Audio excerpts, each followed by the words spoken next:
عسى ربه إن طلقكن أن يبدله أزواجا خيرا منكن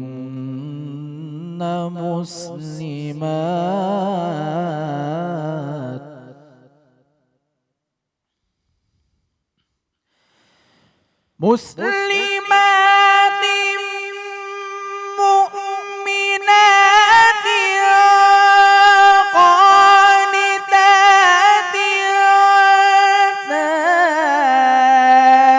تائبات عابدات سائحات ثيبات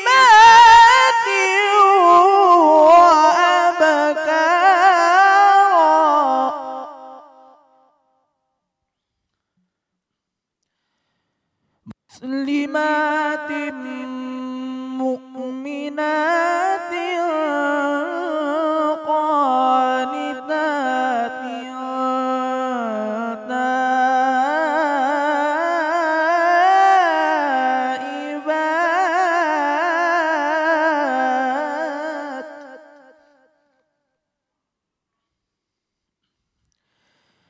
مسلمات مؤمنات قانتات تائبات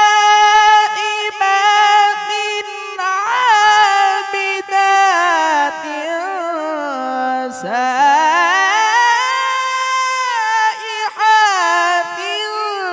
ثيبات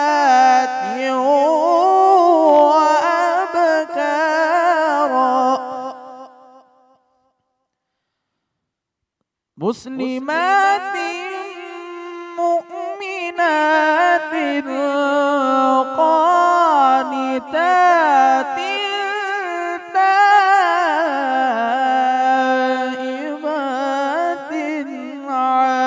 عابدات سائحات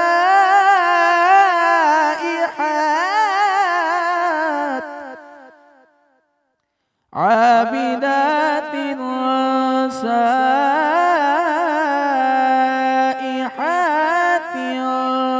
ثيبات وأبكارا صدق الله العظيم.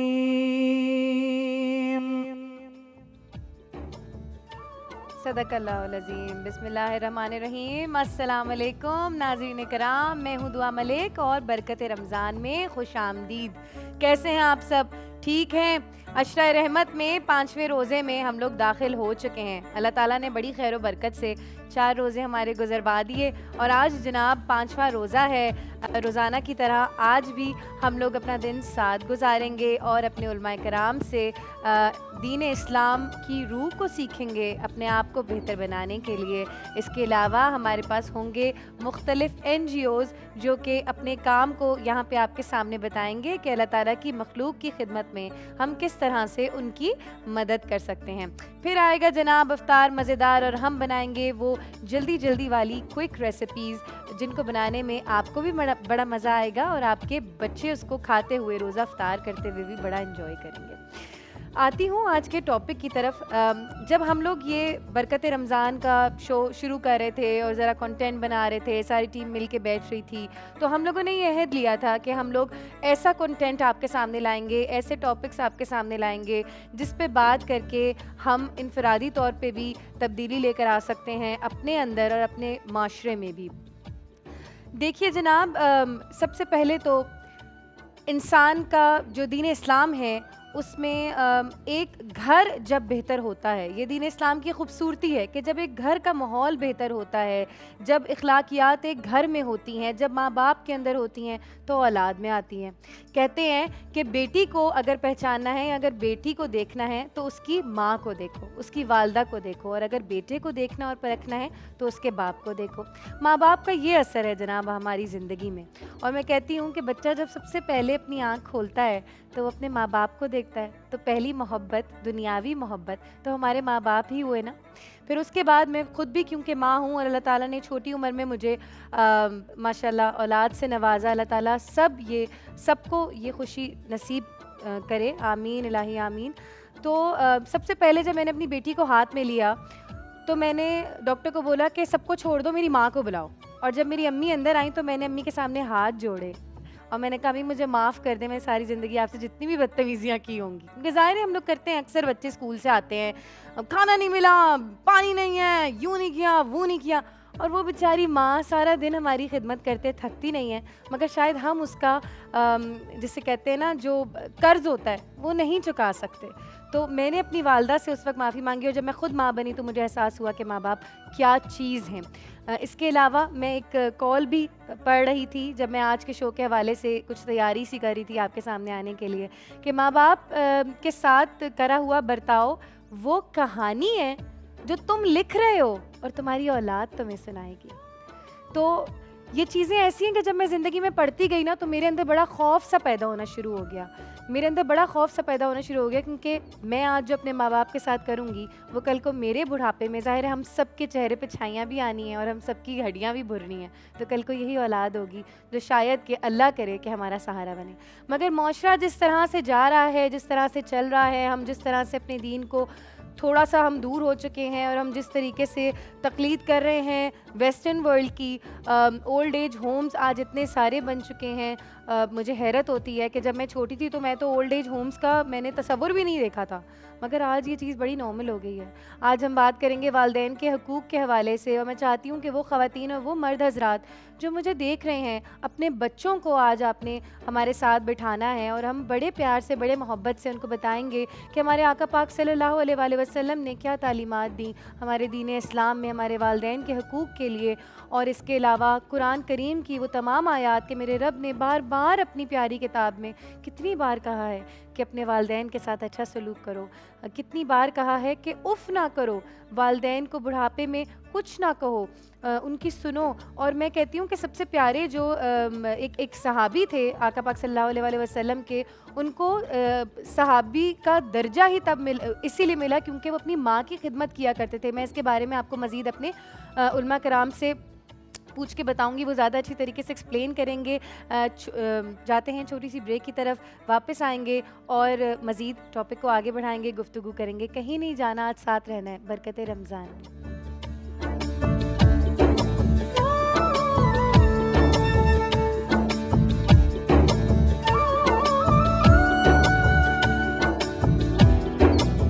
ویلکم بیک ٹو برکت رمضان۔ ہمارے ساتھ موجود ہیں مفتی سعید ذوالفقار گیلانی صاحب اور ثروت عسکری صاحبہ۔ السلام علیکم۔ ہمارے علماء کرام ہیں یہ، ہم ان سے سیکھیں گے مزید آگے جا کے۔ ابھی شروع کرتے ہیں اپنا سیگمنٹ ایک نیکی۔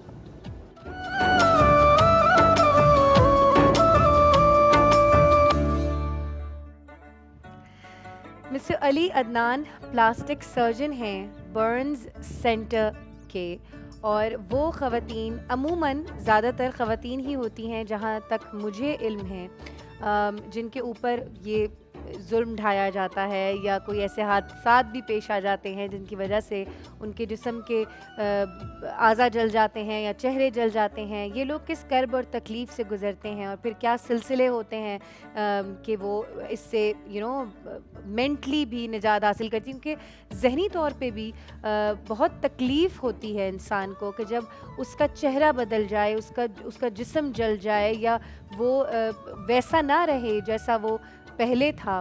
یہ بہت بڑی تبدیلی ہوتی ہے، یہ بہت بڑا صبر ہوتا ہے انسان کے اندر جو اس سے گزرتا ہے۔ میں چاہتی ہوں میں اپنے پلاسٹک سرجن جو کہ برن سینٹر کی طرف سے آئے ہیں مسٹر علی عدنان کی طرف جاؤں اور ان سے کچھ مزید سوالات کروں۔ السلام علیکم۔ وعلیکم السلام۔ کیسے ہیں آپ؟ ٹھیک ہیں؟ بہت شکریہ آنے کے لیے۔ مجھے ذرا بتائیے گا کہ برن سینٹر کیسے خدمت کر رہا ہے لوگوں کی جو کہ اس تکلیف سے گزر رہے ہیں؟ بیسکلی میرا تعلق برن سینٹر میں جو پرائیویٹ آرگنائزیشن ہے فرینڈز آف برن سینٹر اس سے ہے، اور یہ burn centre basically public private partnership کے ذریعے کام کر رہا ہے۔ 2004 میں اس کی اناگوریشن ہوئی تھی، فرینڈز آف برن سینٹر اور سندھ گورنمنٹ کے درمیان MOU سائن ہوا تھا۔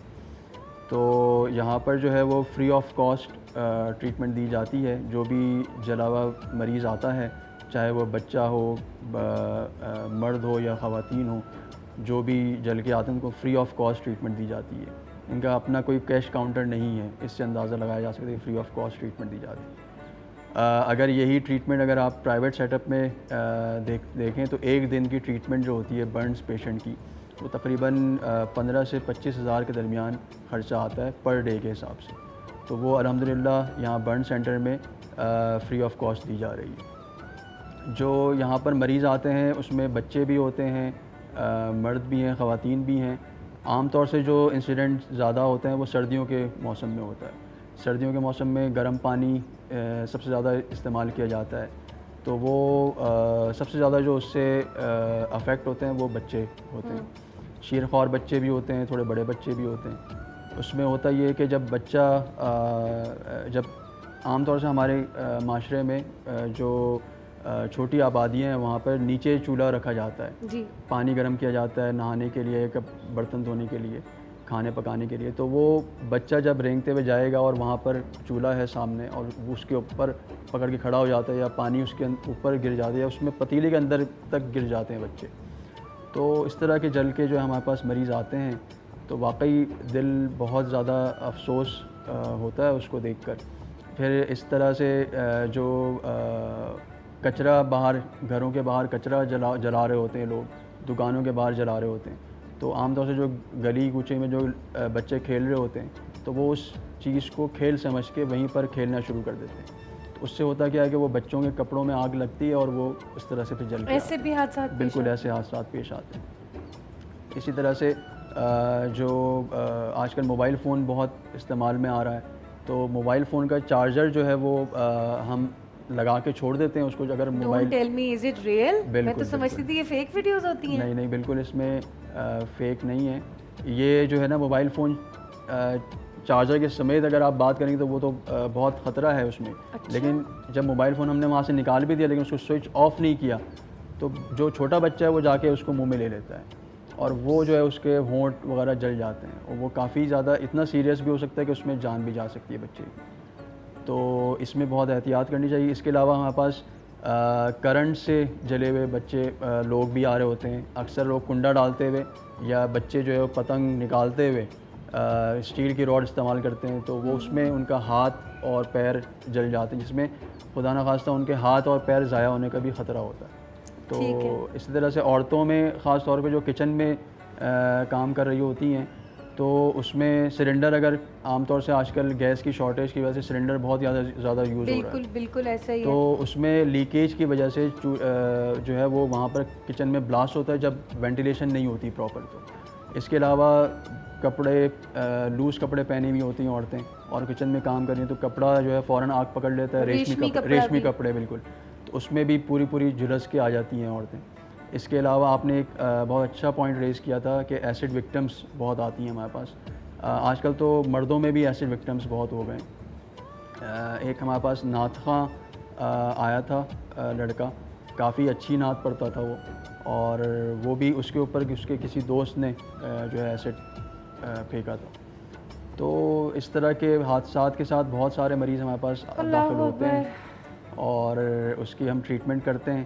جو بھی ٹریٹمنٹ ہوتی ہے وہ فی سبیل اللہ ہوتی ہے، اور جو ہمارا پلاسٹک سرجری بیسکلی ہوتی ہے، اور پورے پروسیجر میں اس کو لے کے چلتے ہیں کیونکہ ایک ہی دفعہ میں تو مکمل پلاسٹک سرجری نہیں ہو سکتی، ایک دفعہ میں نہیں ہو سکتی۔ اس کو پہلے زخم جو ہوتا ہے اس کو صفائی کی جاتی ہے، اس کو ہم ڈیبرائڈمنٹ کہتے ہیں، جو بے ہوشی میں کی جاتی ہے۔ پھر وہ جب زخم تیار ہوتا ہے تو اس کے اوپر اسکن گرافٹنگ کی جاتی ہے، اسی مریض کی جسم سے کھال لے کے اس کے زخم پہ لگائی جاتی ہے ٹھیک ہے, یا پہ کوئی فلیپ وغیرہ کیا جاتا ہے. صحیح. تو اس طرح کے ٹریٹمنٹ تقریباً اس میں مہینہ 2 مہینہ 3 مہینے بھی لگ سکتے ہیں مریض کو داخل ہوئے ہوئے. اچھا, کیا کوئی اسپیسیفک کرائٹیریا ہے کہ مطلب جیسے عمومی جو ویلفیئر ہوتے ہیں اور این جی اوز ہوتے ہیں ان میں یہ ہوتا ہے کہ جو مستحقین ہیں وہ مستحق ہیں بھی یا نہیں, وہ والا سین ہے یہاں پہ, یا تو پھر اینی بڈی کا انکم, اینی بڈی کا انکم, ہاں اینی بڈی کا انکم, کیونکہ ہمارا زیادہ تر جو بجٹ فنڈز آتے ہیں وہ ڈونیشن اور زکوٰۃ سے آتے ہیں. صحیح ہے. اور تقریباً جو ہمارا لاسٹ ایئر کا بجٹ تھا وہ 8.5 کروڑ کے قریب بنا تھا. تو اس میں زکوٰۃ اور ڈونیشن میں جو لوگ مخیر حضرات وقتاً فوقتاً ہیلپ کرتے رہتے ہیں, تو اس کے ذریعے پھر جو بھی ٹریٹمنٹ کے حوالے سے جو ادویات چاہیے ہوتی ہیں, کچھ ہمارا سول ہسپتال اس میں مدد کر رہا ہوتا ہے, کچھ ہماری این جی او اس میں ہیلپ آؤٹ کر رہی ہوتی ہے, تو دونوں مل کے کام کر رہے ہوتے ہیں. صحیح صحیح. تو اس طرح سے کام ہوتا ہے یہاں پر. مجھے بتائیے گا علی صاحب کہ ایک انڈیویژول کس طریقے سے ہیلپ کر سکتا ہے, ڈونیٹ کر سکتا ہے, یا اپنی اس میں رہتے ہوئے کیپیسٹی میں رہتے ہوئے کس طریقے سے آگے بڑھ سکتا ہے آپ کی آرگنائزیشن کے لیے؟ دیکھیں, ہر طرح سے ہیلپ آؤٹ کر سکتے ہیں, مطلب زکوٰۃ کی مد میں بھی دے سکتے ہیں, ڈونیشن کی مد میں بھی دی جا سکتی ہیں, یا کوئی اگر ڈریسنگ مٹیریل بائی کر کے دے سکتا ہے, ڈریسنگ میڈیکل اکوپمنٹس کے حوالے سے, ٹھیک ہے نا. تو ہمارے ساتھ بہت سارے ایسی آرگنائزیشنز ہیں جنہوں نے ہمیں کافی ہیلپ آؤٹ کی ہے. جیسے ہماری او ٹی ہماری رینوویٹ کر کے دی ہے پوری پراپر, اس میں میڈیکل اکوپمنٹس انہوں نے لا کے دیا ہے. پھر ہمارا ابھی او پی ڈی پورا ڈپارٹمنٹ بنا کے دیا ہے. اس طرح سے ہمارا فزیوتھیراپی ڈپارٹمنٹ پورا ایک بن رہا ہے. جیسے بچوں کا جو ڈپارٹمنٹ جو بھی ہوتا ہے وہاں پہ بچوں کے خوبصورتی کے لیے کہ ان کا ذہن کہیں نہ کہیں لگا رہے, اس طریقے سے بچوں کے لیے بھی کچھ نہ کچھ کر سکتے ہیں. جو ہمارا پیڈز وارڈ ہے, جو بچوں کا وارڈ ہے, وہاں پر پورا ایک ہماری آرگنائزیشن ہے ہمدرد, انہوں نے پورا رینوویٹ کیا ہے اس کو. بچوں کے حوالے سے پوری دیواروں پہ جو ہے وہ بچوں کے جو پسند آتی ہیں چیزیں. پھر اس طرح ہمارے پاس ایل ای ڈی لگی ہوئی تھی جس میں کارٹونس چل رہے ہوتے ہیں. ضروری ہے, بہت ضروری ہے. اور کچھ مخیر حضرات وقتاً فوقتاً آ کے ان کے بچوں کو ٹافیز اور بسکٹس وغیرہ ٹائم بھی اسپینڈ کرتے ہیں ان کے ساتھ, ٹائم بھی اسپینڈ کرتے ہیں. تو اس سے ایک انکریجمنٹ ملتی ہے.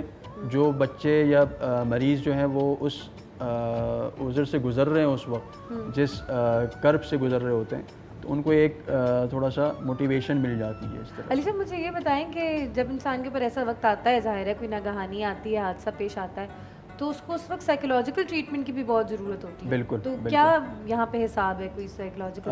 یہاں پر ہمارے پاس ویسے سائیکولوجسٹ سول ہاسپٹل کی موجود ہوتی ہیں جو وقتاً فوقتاً آ کے ان کو دیکھ رہی ہوتی ہیں مریضوں کو ہمارے.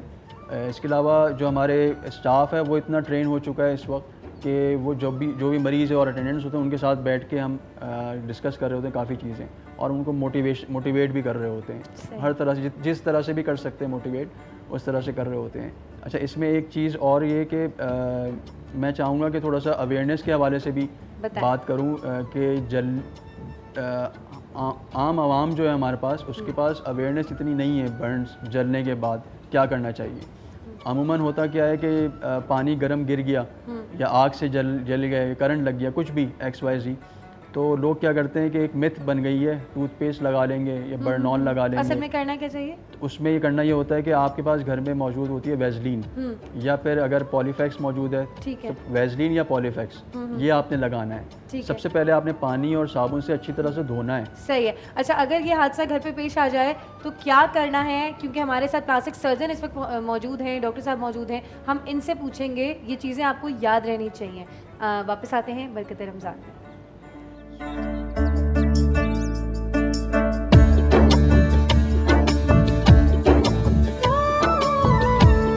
بیک ٹو برکت رمضان. ہمارے ساتھ موجود ہیں برن سینٹر سے ڈاکٹر علی عدنان صاحب, جو کہ ایک پلاسٹک سرجن ہیں, اور تمام وہ افراد جو کہ برن ہو جاتے ہیں کسی حادثے میں آ کے, یا خود سے بھی ابھی ہماری بات ہو رہی تھی آف اسکرین کے کچھ لوگ ایسے بھی ہوتے ہیں جو کہ پیٹرول اپنے اوپر پھینک لیتے ہیں. سر ایسا ہی ہے, ان کے ساتھ پھر کیا ہوتا ہے, ان کو کیسے ٹھیک کیا جاتا ہے, کس پروسیس سے لے کے جایا جاتا ہے, یہ بتا رہے تھے ڈاکٹر صاحب. اچھا, بریک پہ جانے سے پہلے ہماری بات ہو رہی تھی کہ عموماً گھر پہ جب ایسا کوئی حادثہ پیش آ جاتا ہے, ویسے اللہ تعالیٰ سب کو اپنے حفظ و امان میں رکھے, تو ہمارے یہاں یہ مکس بہت ہے نا, ہر کوئی اپنے اندر ڈاکٹر ہوتا ہے کہ دودھ پھینک دو, دودھ ڈال دو, اور ٹوتھ پیسٹ لگا لو اور پانی پھینک دو, پانی کی بوتلیں ڈال دو.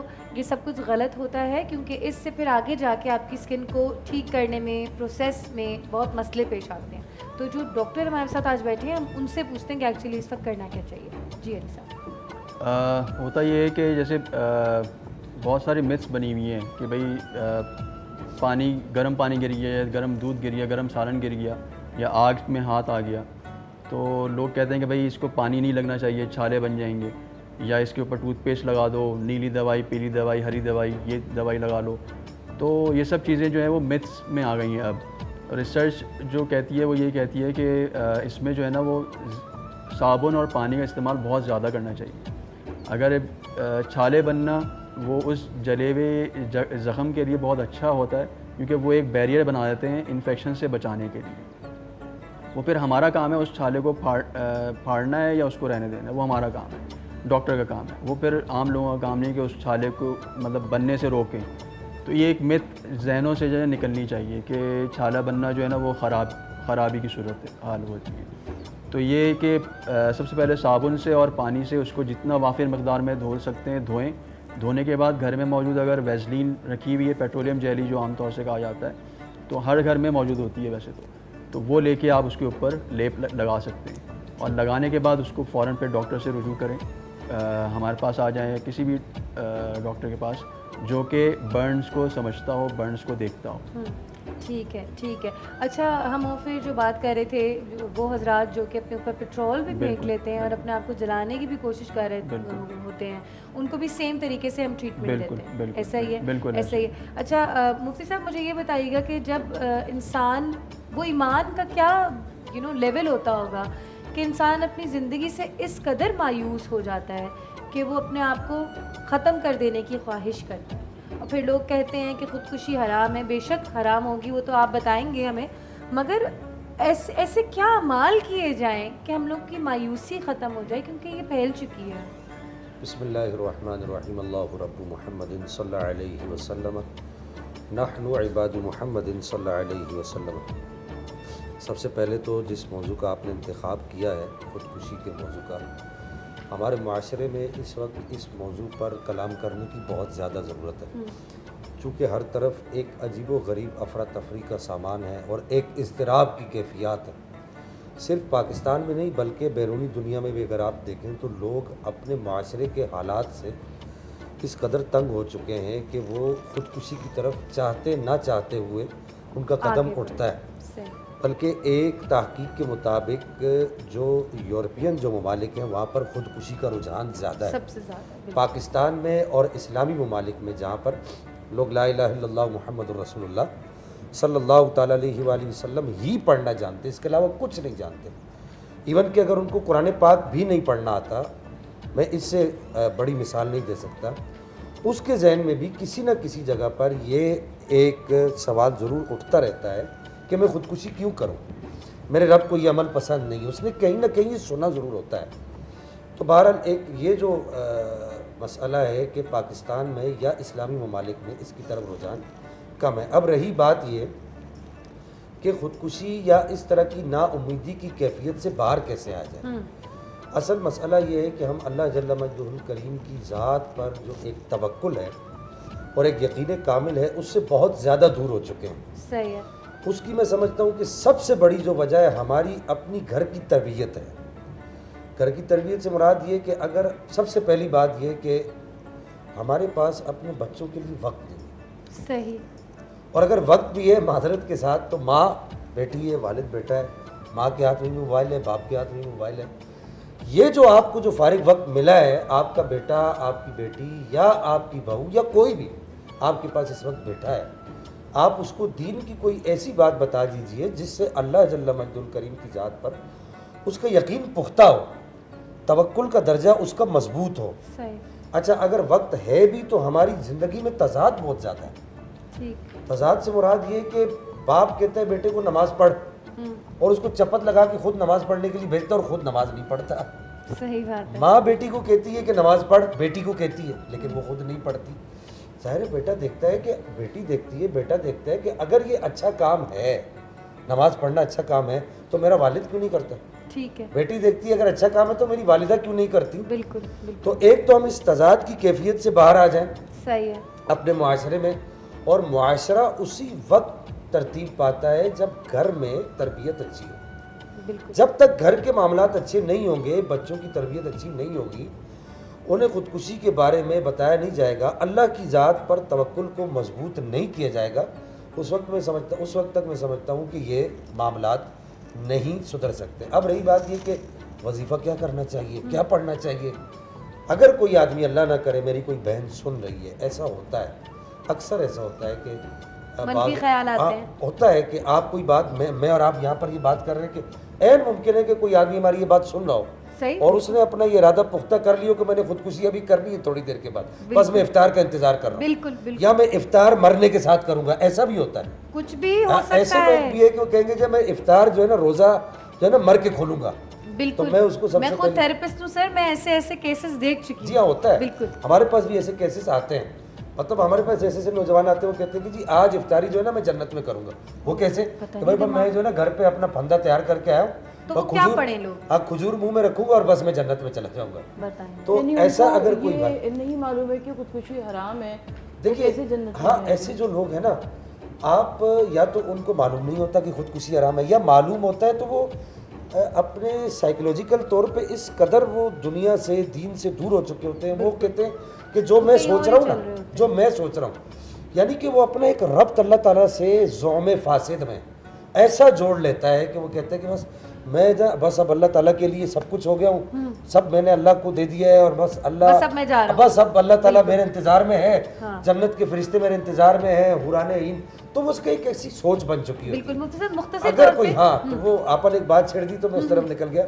تو اسے چاہیے کہ لا حول ولا قوت الا باللہ العلی العظیم ایک تو 141 مرتبہ پڑھ لے اور اپنے اوپر دم کر لے, یہ تمام فاسد خیالات اس کے ذہن سے ختم ہو جائیں گے. صحیح ہے, صحیح. مفتی صاحب مختصر طرح ہمیں یہ بتا دیجیے گا کہ بس یہ جو این جی اوز ہوتی ہیں, یہ جو ویلفیئر ٹرسٹ ہیں, جیسے کہ یہ لوگ اتنی محنت کر کے الحمدللہ آج اتنے آگے پہنچ چکے ہیں کہ آج ان کے اتنے بڑے ڈونیشنز بھی ہیں اور اتنے بڑے پیمانے پہ یہ لوگ اللہ کی مخلوق کی خدمت کر رہے ہیں. لوگوں کو کس طرح یہ پیغام دیا جائے کہ ان لوگوں کے ساتھ ہم نے آ کے کھڑا ہونا ہے اور اللہ کی مخلوق کی خدمت میں حصہ ڈالنا ہے اپنا. دیکھیے ایک مسلمان ہونے کی حیثیت سے ہمیں اللہ جل مجدہ الکریم کی کتاب پر یقین ہونا لازمی ہے. مختصر عرض کر دوں کہ اللہ جل مجدہ الکریم کی کتاب جسے قرآن مجید کہا جاتا ہے, اس نے 2 پیغام دیے. ایک پیغام تو یہ دیا کہ من قتل النفس فکأنما قتل الناس جميعا, جس نے ایک جان کو قتل کیا اس نے پوری انسانیت کو قتل کیا. اسی طریقے سے اس کے ایکول ایک بات اور کہی گئی کہ من احیاھا فکأنما احیا الناس جميعا, جس نے ایک جان کو بچایا اس نے پوری انسانیت کو بچایا. بے شک بے شک. آپ یہ سوچ کر ڈونیٹ کیجئے کہ میں کسی کی جان بچانے کے لیے اللہ کی راہ میں دے رہا ہوں. بالکل. اللہ تعالیٰ ہمیں بھی یہ توفیق دے. اور جاتے ہیں چھوٹی سی بریک پر, واپس آئیں گے, کہیں مت جائیے گا. ملتے ہیں برکت رمضان.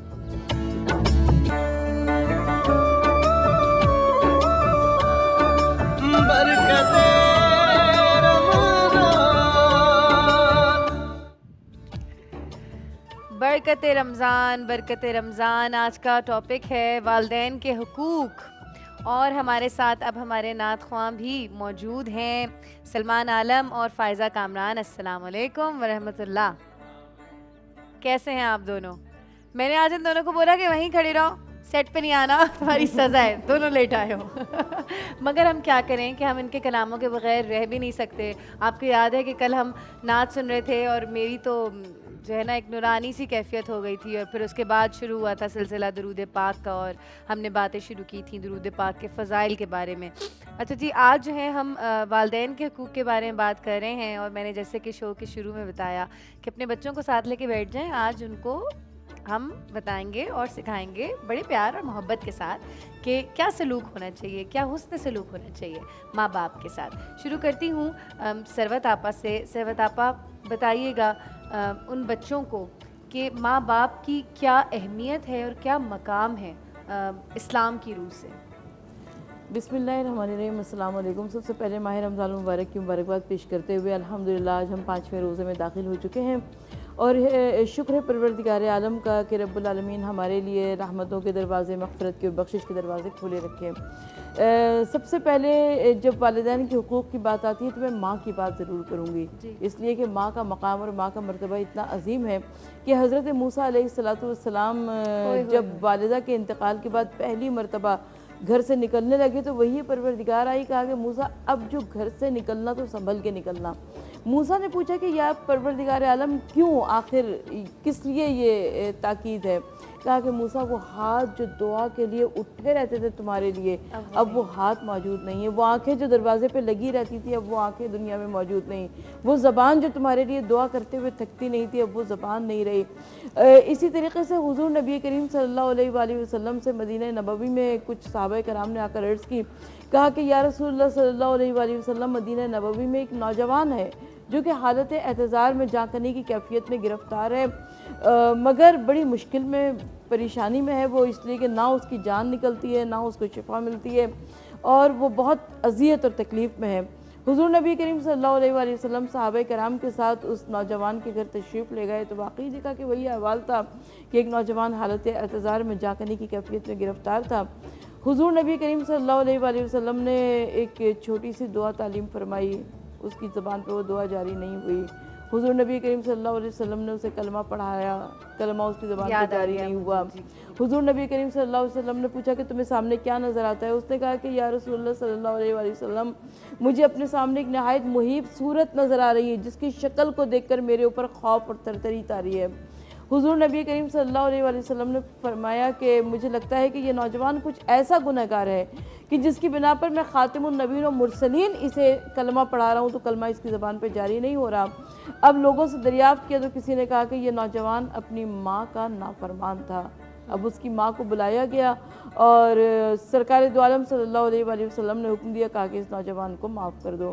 اس نوجوان نے کہا کہ یا رسول اللہ، اس ماں نے کہا کہ یا رسول اللہ صلی اللہ علیہ وآلہ وسلم میں اپنے بیٹے کو نہیں معاف کر سکتی اس لیے کہ نہایت نافرمان، نہایت ضدی، نہایت خودسر، نہایت سرکش، نہایت متکبر، اپنی زبان کے تیر میرے اوپر چلایا کرتا تھا، میں اس کو معاف نہیں کر سکتی ہوں۔ حضور نبی کریم صلی اللہ علیہ وسلم نے صحابہ کرام کو حکم دیا، کہا کہ صحن میں ایک لکڑیاں جمع کرو اور اس میں آگ لگا دو، جب شعلے بھڑکنے لگے تو اس نوجوان کو اٹھا کے اس میں ڈال دو۔ اب کہا ہوگا میں نہیں کر سکتی، ماں کا دل تھا نا، گھبرا گئی، اس نے کہا یا رسول اللہ صلی اللہ علیہ وسلم کیا آپ میرے بیٹے کو آگ میں جلا دیں گے؟ حضور نبی کریم صلی اللہ علیہ وسلم نے فرمایا، کہا کہ آج اگر اسے دنیا کی آگ میں نہ جلایا گیا تو کل آخرت کی آگ اس کی منتظر رہے گی کیونکہ تم اسے معاف نہیں کر رہی ہو۔ اب ماں کا دل تھا، دوسری جانب سرکار کا حکم بھی تھا، اس ماں نے معاف کیا۔ اس کے بعد سرکار نے وہ دعا تعلیم فرمائی، اس کی زبان پہ دعا بھی جاری ہو گئی، کلمہ پڑھایا، اس کی زبان پہ کلمہ جاری ہو گیا۔ حضور نبی کریم صلی اللہ علیہ وسلم نے پوچھا کہ تمہیں اپنے سامنے کیا نظر آتا ہے؟ اس نوجوان نے کہا کہ مجھے اپنے سامنے ایک خوبصورت نورانی صورت نظر آ رہی ہے جو کہ مجھے گلاب کا پھول بڑھا رہی ہے۔ حضور نبی کریم صلی اللہ علیہ وسلم نے فرمایا، کہا کہ اس گلاب کے پھول کو سونگھ لو، لے کر سونگھ لو، تمہاری مشکل آسان ہو جائے گی۔ یعنی ماں کا مرتبہ اتنا عظیم ہے، اور اسی طریقے سے باپ کا مقام بھی بہت ہے تعلیمات اسلامی میں، اس لیے کہ حضور نبی کریم صلی اللہ علیہ وآلہ وسلم کی تعلیمات میں باپ کے چند حقوق بتائے گئے۔ معذرت کے ساتھ آپ کو قطع کلامی کر رہی ہوں کہ ہمارے معاشرے کا یہ بھی ایک المیہ ہے کہ باپ کی حقوق کے بارے میں بات ہی نہیں کی جاتی۔ یہ پتہ ہے، یہ مجھے لگتا ہے کہ کچھ خواتین جو دیکھ رہی ہوں گی ان کو یہ بات بری بھی لگی ہوگی، مگر میں اپنا ایک پرسنل ایک ویو شیئر کر رہی ہوں، حالانکہ میں خود بھی ایک ماں ہوں، باپ تو ہوں نہیں، مگر واقعی باپ کی جن دھوپوں میں وہ خواریاں کاٹتا ہے اپنے بچوں کی اسکول کی فیسیں دینے کے لیے، اپنے بچوں کی ضروریات پوری کرنے کے لیے، جو وہ باس سے بھی گالیاں کھا رہا ہوتا ہے، جو وہ 10 قسم کی چیزوں کو، پولیٹکس کو کام پہ جھیل رہا ہوتا ہے، جو وہ 10 لوگوں کو باہر منہ دے رہا ہوتا ہے، تو آپ باپ کی عظمت کو کسی طور سے کم نہیں کر سکتے، دونوں برابر ہیں۔ وہ ماں جو آپ کے گھر میں آپ کے لیے ہانڈی بنا رہی ہے اور چولہے کی تپش کے پاس کھڑی ہے، اگر باپ وہ کھانا نہ لے کر آئے نا تو ماں وہ کھانا بنا نہیں سکتی۔ تو وہ دونوں جو ہیں وہ ایک ہی گاڑی کے پہیے ہیں، اور جو سلوک ماں باپ کا آپس میں ایک دوسرے کے ساتھ ہے اس سے آپ کا کوئی مطلب نہیں ہے۔ عموماً میں اپنی خواتین میں یہ بھی دیکھتی ہوں کہ جب شوہر بیوی کے ساتھ اچھا سلوک نہیں کرتا نا، اور پورا دن تو وہ گھر سے باہر ہوتا ہے، تمہاری مائیں کیا کرتی ہیں کہ بچے کو سمیٹ لیتی ہیں، پھر بچہ جو ہے وہ اپنے وہ اپنے باپ کے ساتھ وہ کنیکشن ڈیولپ نہیں کر پاتا جو اس کا حق ہے، باپ کا حق ہے اور بچے کا فرض ہے. جس طرح ماں کے فضائل بیان کیے جاتے ہیں، جس طرح ماں کے اوپر کلامز بنائے جاتے ہیں، باپ کے اوپر بھی بنائیں. باپ بڑی تکلیفوں سے گزرتا ہے. باپ بچے کا ایک بابا ہوتا ہے، ایک باپ کا بھی دل لرز جاتا ہے. ذرا کسی باپ سے تو پوچھیں، اس طرف بھی آئیں گے، اس طرف بھی آئیں گے. اور میرے نبی نے فرمایا کہ اللہ تعالیٰ کا غصہ جو ہے تمہارے ماں باپ کے غصے میں پوشیدہ ہے، اور اللہ تعالیٰ کی خوشنودی تمہارے ماں باپ کی خوشنودی میں پوشیدہ ہے. میں آتی ہوں مفتی صاحب کی طرف. مفتی صاحب مجھے یہ بتائیے گا کہ شو کے شروع میں نے کہا تھا کہ ایک میں آپ کو صحابی کے بارے میں بتاؤں گی، حضرت اویس کرنی کے بارے میں. ذرا بتائیے گا کہ ماں باپ کی جب ہم حقوق کی بات کرتے ہیں اور فضیلت کی بات کرتے ہیں تو میں چاہتی ہوں کہ ذرا ان سے جو منسوب ہم ایک سبق سیکھتے ہیں وہ ذرا لوگوں کو بتائیے گا. بسم اللہ الرحمن الرحیم. سب سے پہلی بات تو میں یہ عرض کر دوں کہ ہمارے ہاں یہ ایک غلط فہمی پائی جاتی ہے کہ جناب سیدنا اویس قرنی رضی اللہ تعالیٰ عنہ وارضہ عنہ صحابی ہے. وہ صحابی نہیں ہے، وہ خیر التابعین ہے. نبی پاک علیہ الصلوۃ والسلام کو وہ دیکھ نہیں سکے. آپ علیہ السلام کو دیکھنے کے لیے آئے تھے، لیکن چونکہ ماں کی نصیحت تھی کہ اگر آپ علیہ السلام اپنے آستانہ اقدس پر موجود ہوں تو دیکھنا، ورنہ واپس چلے آنا. تو اس وجہ سے آپ علیہ الصلوۃ والسلام کو نہیں دیکھ سکے. تو جو آدمی نبی پاک کو دیکھتا ہے وہ صحابی ہوتا ہے. ٹھیک ہے، ایمان کی حالت میں دیکھے، اسی ایمان پر اس کا انتقال ہو، وہ صحابی ہے. صحیح ہے. آپ تابعی ہیں اور تابعین میں آپ کا سب سے بڑا مقام ہے. بے شک یہ اللہ تعالیٰ نے آپ کو مقام عطا فرمایا ماں کی خدمت کی وجہ سے. اس کی وجہ کیا ہے کہ حضرت اویس قرنی رضی اللہ عنہ وارضہ عنہ بچپن سے اپنی ماں کی بہت زیادہ خدمت کیا کرتے تھے.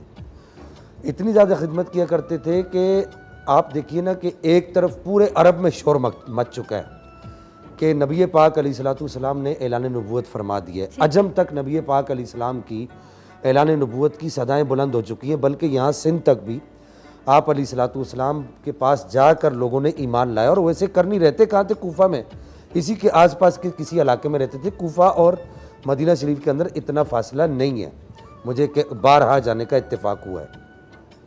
لیکن اس کے باوجود وہ اپنی ماں کی خدمت کی وجہ سے نبی پاک علیہ الصلوۃ والسلام کی زیارت کرنے کے لیے نہیں جا سکتے تھے، اور نہ اپنی اس خواہش کا اظہار کرتے تھے اپنی ماں کو کہ میں نبی پاک علیہ السلام کی زیارت کرنا چاہتا ہوں. مگر عشق بہت کرتے. لیکن عشق ظاہر ہے، آپ دیکھیے نا کہ اگر اس زمانے میں ہم لوگ 14ویں صدی میں 15ویں صدی میں آنے والے، اور ہمیں اگر یہ پتہ لگ جائے کہ نبی پاک علیہ الصلوۃ والسلام کے قدم مبارک کا نشان کسی جگہ پر رکھا ہوا ہے، یا آپ علیہ الصلوۃ والسلام کی زلف مبارک میں سے کوئی بال مبارک رکھا ہوا ہے، بالکل بالکل، یا نبی پاک علیہ السلام سے منسوب کوئی چیز کسی جگہ پر رکھی ہوئی ہے، تو ہم جان نچاور کرنے کے لیے تیار ہو جاتے ہیں، تن من دھن سب کچھ قربان کرنے کے لیے تیار ہو جاتے ہیں. تو وہ آپ سوچئے کہ حضرت اویس قرنی کا کیا حال ہوگا کہ جن کے زمانے میں بنفس نفیس نبی پاک علیہ الصلوۃ والسلام حیات ہیں، ظاہری حیات کے ساتھ موجود ہیں.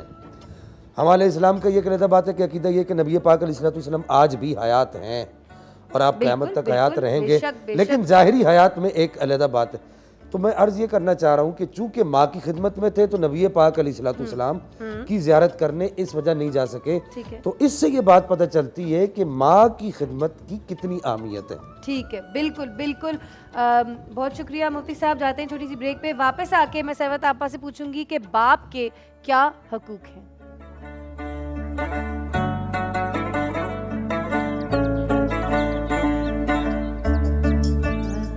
ہے آرزو کا کوئی سلیقہ ہے آرزو کا، نہ بندگی میری بندگی ہے، یہ سب تمہارا کرم ہے آقا، یہ سب تمہارا کرم ہے آقا، کہ بات اب تک بنی ہوئی ہے، کوئی سلیقہ ہے آرزو کا. عطا کیا مجھ کو درد الفت کہاں تھی یہ پرخطا کی قسمت عطا کیا مجھ کو درد الفت کہاں تھی یہ پرخطا کی قسمت اور میں اس کرم کے کہاں تھا قابل میں اس کرم کے کہاں تھا قابل میں اس کرم کے کہاں تھا قابل حضور کی بندہ پروری ہے یہ سب تمہارا کرم ہے آقا اور عمل کی میرے اساس کیا ہے بجز ندامت کے پاس کیا ہے عمل کی میرے اساس کیا ہے بجز ندامت کے پاس کیا ہے رہے سلامت تمہاری نسبت رہے سلامت تمہاری نسبت رہے سلامت تمہاری نسبت میرا تو ایک آسرا یہی ہے کوئی سلیقہ ہے آرزو کا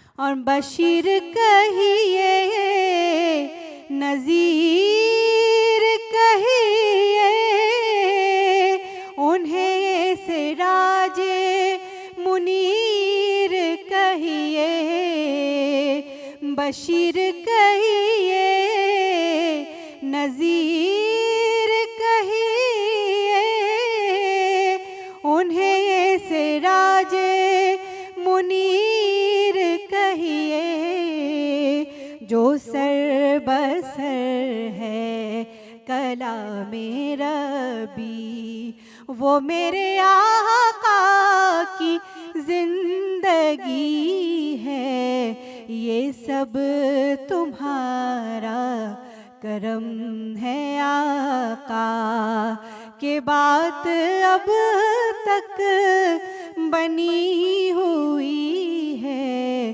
کوئی سلیقہ ہے آرزو کا سبحان اللہ سبحان اللہ بہت خوب بہت خوبصورت اور آقا پاک صلی اللہ علیہ وآلہ وسلم کا ذکر جہاں بھی آتا ہے جہاں بھی ان کے لیے کوئی کلام پیش ہوتا ہے تو ایک عجیب نورانی سی کیفیت ہم سب کے دلوں میں طاری ہو جاتی ہے اور دل سکون سے بھر جاتا ہے ایسا ہی ہے بے شک آپا بریک پہ جانے سے پہلے آپ ہمیں بتا رہی تھیں کہ آقا پاک نے باپ کے لیے جو حقوق بیان کیے ان کے بارے میں ذرا بتائیے گا باپ کا مرتبہ اور باپ کا مقام بہت عظیم ہے اس لیے کہ اگر ماں کے قدموں تلے جنت ہے تو باپ وہ ہے جو کہ اس جنت کا دروازہ قرار پاتا ہے اور اللہ کے رسول صلی اللہ علیہ وآلہ وسلم نے بھی باپ کے مقام اور باپ کے مرتبے کو بھی ہمارے سامنے بتایا اور میں فی زمانہ ایک بات کرتی ہوں کہ کیونکہ آج کل جنریشن گیپ ہمیں بہت زیادہ نظر آتا ہے کہ ہم ایسی کل کتابیں قابل ضبطی سمجھتے ہیں کہ جن کو پڑھ کے بچے باپ کو خپتی سمجھتے ہیں حقیقت یہ ہے کہ وہ کتابیں کسی کام کی نہیں ہے کہ جو والدین کے مرتبے اور مقام کو کم کر دیں اور حضرت علی کے پاس ایک مرتبہ 2 افراد آئے جن میں سے ایک باپ تھا اور ایک بیٹا تھا تو حضرت علی نے باپ کا ہاتھ خود دھلوایا اور بیٹے کا ہاتھ دھلانے کے لیے امام حسن مجتبیٰ کو کہا کہ تم آگے بڑھو اور بیٹے کا ہاتھ دھلاؤ، اور اس کے بعد کہا کہ دونوں مہمان تھے، دونوں کی عزت و تکریم میرے اوپر فرض تھی، لیکن کیونکہ باپ کا مقام زیادہ عظیم تھا لہٰذا میں باپ ہوں، اس لیے میں نے باپ کے ہاتھ کو دھلایا اور بیٹے کو اس کے بیٹے کی خدمت کے لیے۔ تو یہ باپ اور بیٹے کا جو مقام ہے یقیناً شریعت اسلامی میں باپ کی قضا نمازیں بڑے بیٹے پر واجب ہیں، بالکل ویسے، یعنی ماں کی نمازوں کے متعلق باپ کی قضا نمازیں بڑا بیٹا اس کو پورا کرے۔ اسی طریقے سے باپ کی جو وراثت میں جو چیزیں ہوتی ہیں اس میں بڑے بیٹے کو زیادہ ملتا ہے، جیسے اس کی دستار ہوئی، کچھ تلوار ہوئی، ایسی چیزیں جو ان کی خاندانی نشانیاں ہوتی ہیں یا اس شخص کی نشانیاں ہوتی ہیں تو وہ بڑے بیٹے کا حق ہوتا ہے۔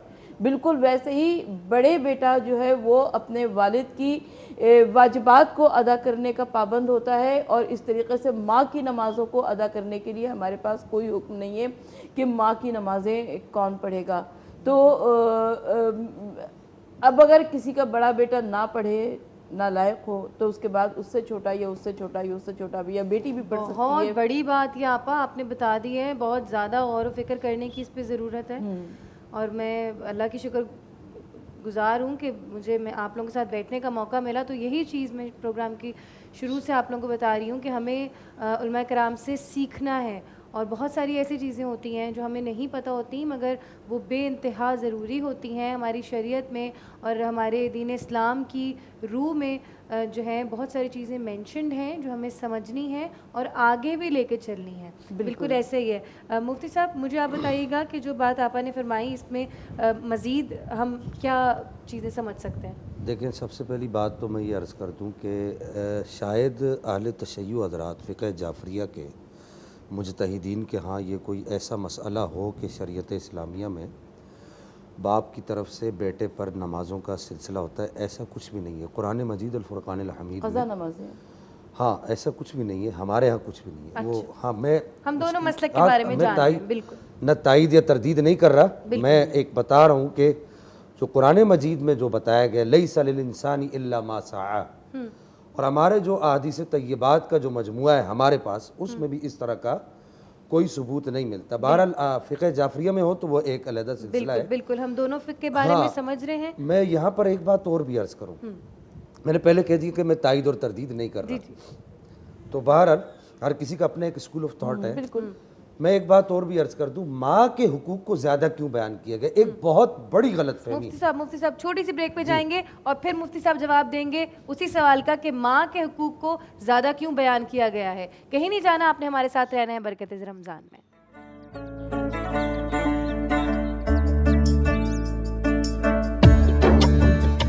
السلام علیکم جی، پروگرام میں گفتگو کا سلسلہ جاری ہے اور بات ہو رہی ہے والدین کے حقوق کے حوالے سے، اور مفتی صاحب ہمیں بتا رہے ہیں والد کے حقوق کے حوالے سے۔ جی مفتی صاحب، ہمارے یہاں ایک یہ غلط فہمی پائی جاتی ہے کہ ماں کے ہی حقوق زیادہ ہوتے ہیں، اس کی دو وجوہات ہیں۔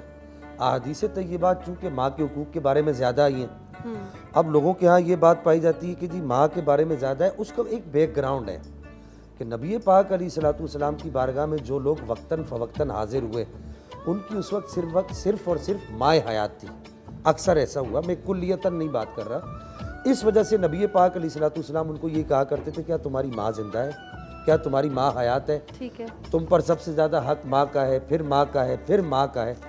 اس وجہ سے نبی پاک علیہ السلام ماں کے حق کو زیادہ اس آدمی کے لیے ہائی لائٹ فرماتے تھے جس کی صرف ماں حیات تھی۔ لیکن اس طرح کی احادیث بھی ملتی ہیں کہ والد کے بارے میں بھی نبی پاک علیہ الصلوۃ والسلام نے ارشاد فرمایا۔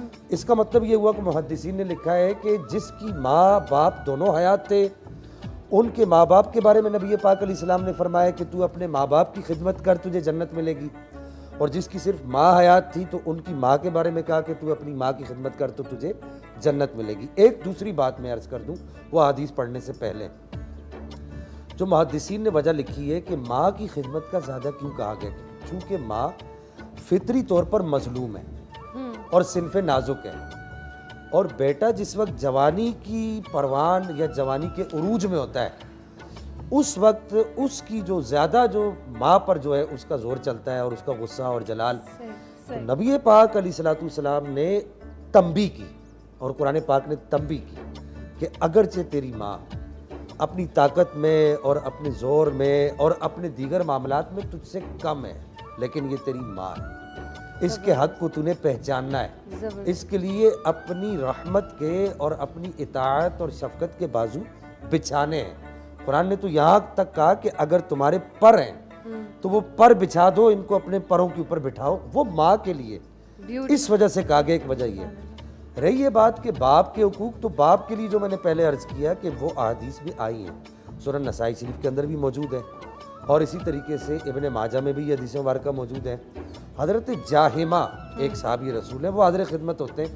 ان کے ماں باپ دونوں زندہ تھے، چونکہ مدینے کے رہنے والے لوگ تھے تو نبی پاک جانتے تھے کس کی ماں زندہ اور کس کا باپ زندہ ہے. تو آپ علیہ الصلوۃ والسلام نے جب انہوں نے آ کے عرض کیا کہ یا رسول اللہ میں جہاد کرنا چاہتا ہوں، تو نبی پاک علیہ الصلوۃ والسلام نے ارشاد فرمایا. اب تھوڑا سا اس کا بیک گراؤنڈ بھی دیکھ لیجئے. اس وقت ایک ایک فرد کی ضرورت ہے جہاد کے لیے، ایک ایک بچے کی بھی ضرورت ہے جو اپنی ہڈیوں میں تھوڑا زور رکھتا ہے، اس کی بھی ضرورت ہے. لیکن اس صورتحال میں حضرت جائمہ آ کے عرض کرتے ہیں کہ یا رسول اللہ میں جہاد کرنا چاہتا ہوں. تو آپ علیہ الصلوۃ والسلام نے ارشاد فرمایا کیا تیرے ماں باپ زندہ ہیں؟ اب یہ دیکھیے یہ حدیث بتاتی ہے کہ اس صحابی کے ماں باپ دونوں زندہ تھے. تو عرض کی کہ یا رسول اللہ صلی اللہ علیہ وسلم ہاں زندہ ہے. تو ارشاد فرمایا کہ ان کی خدمت کر، جنت کو ان کے قدموں کے پاس پائے گا. ایک حدیث کے الفاظ یہ ہیں اور دوسری حدیث کے الفاظ یہ ہیں کہ آپ علیہ الصلوۃ والسلام نے ارشاد فرمایا کہ ماں کی خدمت کر، جنت تیری ماں کے قدموں کے نیچے ہے. صحیح. تو وہ جس کی ماں زندہ تھی اس کے لیے ارشاد فرمایا، جس کے والد اور والدہ دونوں زندہ تھے اس کے لیے ارشاد فرمایا کہ ایسا نہیں ہے کہ باپ کے قدموں کے نیچے یا باپ کے قدموں کے پاس جنت نہیں ہے، بلکہ باپ کا درجہ اگر دیکھا جائے مشکلات کے اعتبار سے، جیسے آپا بات کر رہی تھی، اور سختیاں سہنے کے اعتبار سے، معاشرے کی جھڑکیاں سہنے کے اعتبار سے باپ کا درجہ ماں سے زیادہ ہے. بالکل. بہرحال یہ کہ اب ہونا یہ چاہیے اولاد کے لیے کیا کرنا. اولاد کیا کرے؟ اولاد دونوں کے حقوق کو برابر رکھے. اولاد کے لیے کسی ایک کی طرفداری کرنے کی اجازت بھی نہیں ہے. علماء نے یہاں تک لکھا کہ اگر ماں باپ میں جھڑپ ہو جاتی ہے اور والد اللہ نہ کرے ایسا ہے کہ والدہ پر ہاتھ اٹھاتا ہے، تو اسے اجازت نہیں ہے کہ والد کا ہاتھ پکڑے. اسے اجازت یہ ہے کہ اپنی پیٹھ والد کے ہاتھ کے سامنے کر دے اور کہے کہ ابا جی مجھے آپ ماریے. یعنی کہ باپ کا اتنا حق ہے. آپ یہ دیکھیے کہ شرع کیا کہتی؟ شرع یہ نہیں کہتی کہ باپ کے دستوں گریبان ہو جائے. شرع یہ کہتی ہے کہ باپ کے سامنے اپنی پیٹھ کر دے کہ ابا جان آپ مجھے ماریے، میری ماں کو نہ ماریے. کہ شرع نے اتنا خیال رکھا ہے شریعت کتنا پیارا دین ہے ہمارا. اور ہم جو ہے وہ ایک ہمارے معاشرے کے اندر میں چاہوں گا اس غلط فہمی کو دور کیا جائے کہ باپ کا حق بہت زیادہ ہے. باپ کے حقوق کو نہ بلایا جائے. بالکل. باپ کی مشکلات کو دیکھا جائے، باپ کے لیے جو حدیث آئی ہے اس کو دیکھا جائے، اس کو بھی تو دیکھا جائے. اور پھر باپ نے جو قرآن مجید اور فرقان الحمید نے جو باپ کے بارے میں جو کہا ہے اس کو بھی دیکھا جائے. یہ ساری باتوں کو دیکھا جائے تو باپ کے حقوق سمجھ آ جاتے ہیں. بالکل بالکل. بہت ہی حسین ہمارا دین ہے، اور میں کہتی ہوں کہ چھوٹی سی چھوٹی بات اور بڑی سے بڑی بات ہمارے نبی کریم صلی اللہ علیہ وآلہ وسلم نے ہمیں سمجھا دی ہے، اور ہمیں خود اب چاہیے کہ ہم ان چیزوں کو سمجھیں اور اپنی زندگی میں پریکٹیکلی لے کر آئیں. پروگرام کو مزید آگے لے کے چلتے ہیں. میں چاہتی ہوں کہ سلمان ہمیں اپنی خوبصورت سی آواز میں ہمارے نبی کے لیے کوئی کلام ارشاد فرما دیں. اللہم صلی علی محمد. حضور میری تو ساری بہار آپ سے ہے، حضور میری تو ساری بہار آپ سے ہے. میں بے قرار تھا، میرا قرار آپ سے ہے، حضور میری تو بہار آپ سے ہے.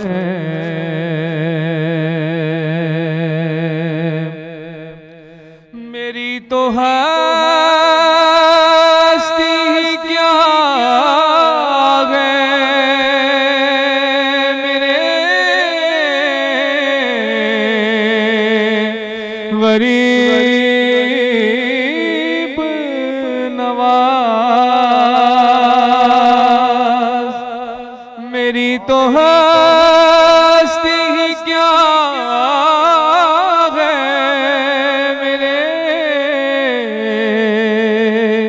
غریب نواز.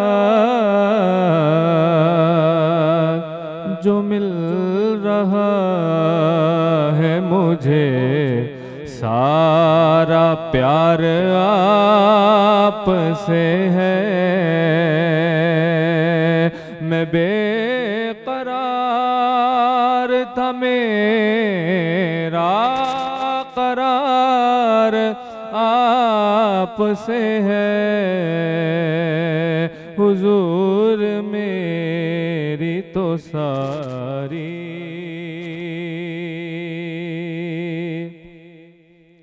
گناہ گار ہوں آقا